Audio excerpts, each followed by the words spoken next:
નર્મદા જિલ્લામાં ધોરણ 12 વિજ્ઞાન પ્રવાહની બોર્ડની પરીક્ષાનો આજથી પ્રારંભ થયો છે ત્યારે આજરોજ જિલ્લાના રાજપીપળા તાલુકામાં આવેલ કન્યા વિનય મંદિર ગર્લ હાઈસ્કૂલ ખાતે ભૌતિક વિજ્ઞાન વિષયની પ્રથમ પરીક્ષાના પ્રારંભ દરમિયાન પ્રથમ દિવસે વાલી વિદ્યાર્થીઓના ટોળા પરીક્ષા કેન્દ્ર પર ઉમટી પડ્યા હતા। ત્યારે પરીક્ષાનો આજરોજ પહેલો દિવસ હોવાથી વિદ્યાર્થીઓને 1 કલાક વહેલો પ્રવેશ આપવામાં આવ્યો હતો। આજરોજ કન્યા વિનય મંદિર ખાતે દરેક વિદ્યાર્થીઓનું કુમકુમ તિલક કરી, ગુલાબનું ફૂલ આપી, સાકર ખવડાવી, મોં મીઠું કરી બેસ્ટ ઓફ લકની શુભેચ્છા પાઠવાઈ હતી। તો પ્રથમ દિવસે પરીક્ષા આપવામાં વિદ્યાર્થીઓનો ભારે ઉત્સાહ પણ જોવા મળી આવ્યો હતો।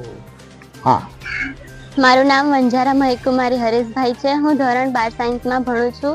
આજે મેં અહીંયા કન્યા વિદ્યાલયમાં ધોરણ 12 સાયન્સનું ફિઝિક્સનું પેપર આપવા અહીં અમે આવ્યા છે। અમે ખૂબ જ બધાએ મહેનત કરી છે। અમારા માતા પિતા, અમારા શિક્ષક લોકોનો ખૂબ જ સહયોગ છે।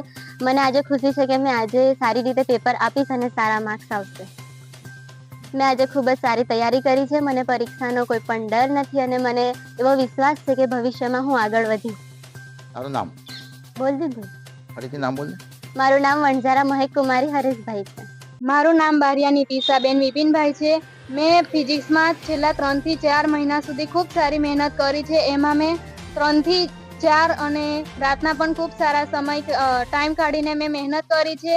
એમાં મેં ટ્યુશન ક્લાસીસ કર્યા છે, જેમાં પ્રતિક સર જેમને અમને ખૂબ સારું ફિઝિક્સ ભણાવ્યું છે અને એમને અમને છેલ્લા 2 મહિનાથી પેપર સોલ્યુશન કરાવીને ખૂબ સારું માર્ગદર્શન આપ્યું છે। અને ફિઝિક્સ વિષય બધા કહે છે કે અઘરો છે, પણ ફિઝિક્સમાં મહેનત કરે તો એ ખૂબ ઇઝી સબ્જેક્ટ છે અને ફિઝિક્સમાં આગળ ખૂબ સારી રીતે આપણે એ કરી શકીએ છીએ। એટલે ફિઝિક્સ વિષયને પહેલાંથી અઘરો કરે છે તો એ અઘરો જ છે, પણ એમાં ધ્યાનથી મહેનત કરીએ છીએ તો એ ખૂબ ઇઝી સબ્જેક્ટ છે। એટલે ફિઝિક્સને પણ ખૂબ સારું માર્ગદર્શન આપીને એની તૈયારી કરવી જોઈએ। અને મેં છેલ્લા 4-5 મહિના ખૂબ મહેનત કરી છે ફિઝિક્સમાં અને ફિઝિક્સમાં હું ખૂબ સારા માર્ક્સે લાવું એવી મારી ઈચ્છા છે। નામ બારિયા નીતિશાબેન વિપિનભાઈ।